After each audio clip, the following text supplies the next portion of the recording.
something magic about photography. There's something magic about catching the light in the right place at the right time to reveal the story that you want to reveal. And there's something magic about being able to capture that single moment in time.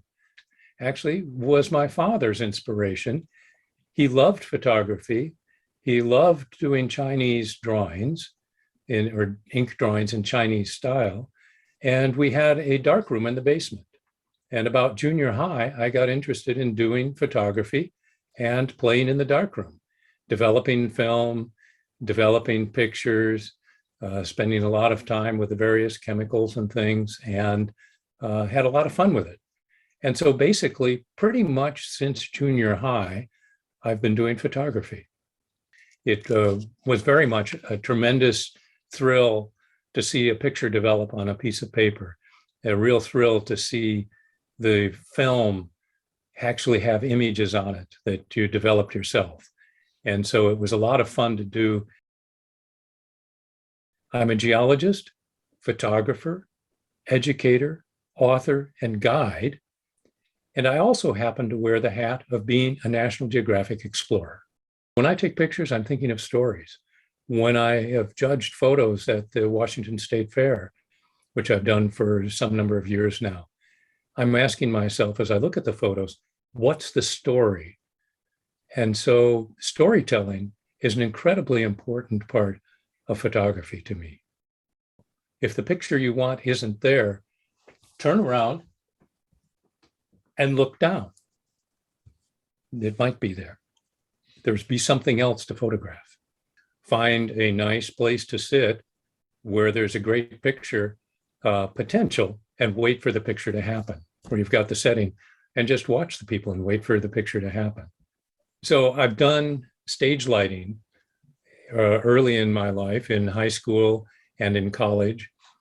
And that taught me a lot about light, the direction of light, the intensity of light, the color of light, and what light does on people's faces, what light does for shadows, and has kept informing me throughout my photography. I see the light, and I see the light first. And I think always of the light.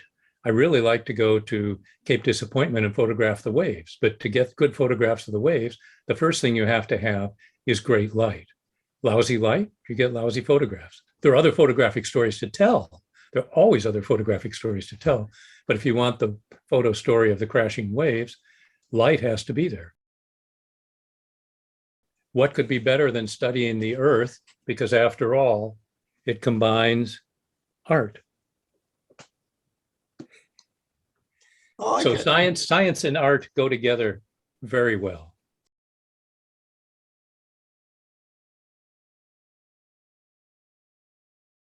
The problem with what I do is that you do risk your dignity now and again. Okay, so you kind of have to publicly agree that it doesn't bother you to look goofy or to be silly or to act foolish. But I've always enjoyed just being a kid. My inspiration, I guess, is just remembering my own childhood and then getting to live it with my kids and now getting to live it with grandkids. I think that's the inspiration for me. And I kind of hope that maybe it's, a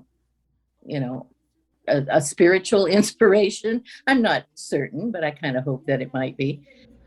Bigger shine party. Oh boy, you light up my life. You give me hope. I've just always loved games and fun and playing and silliness.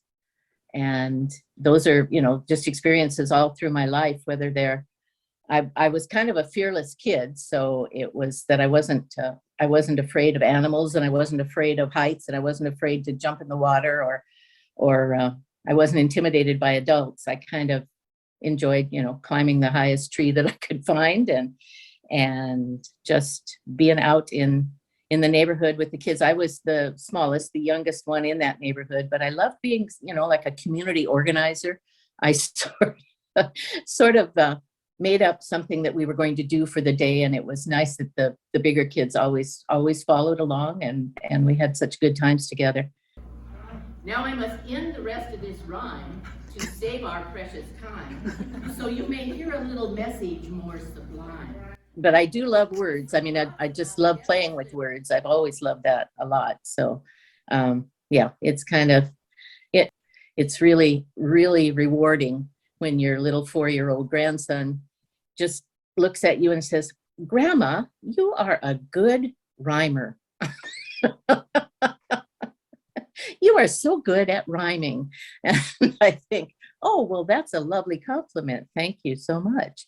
But I'm Certainly. still, I'm still putting all those pieces together, and I'm still playing, and I'm still bringing back the things that I remember from being that kid that I still and always will be, so that I can enjoy it even more now with little kids, and start the cycle all over again, and just keep it moving on.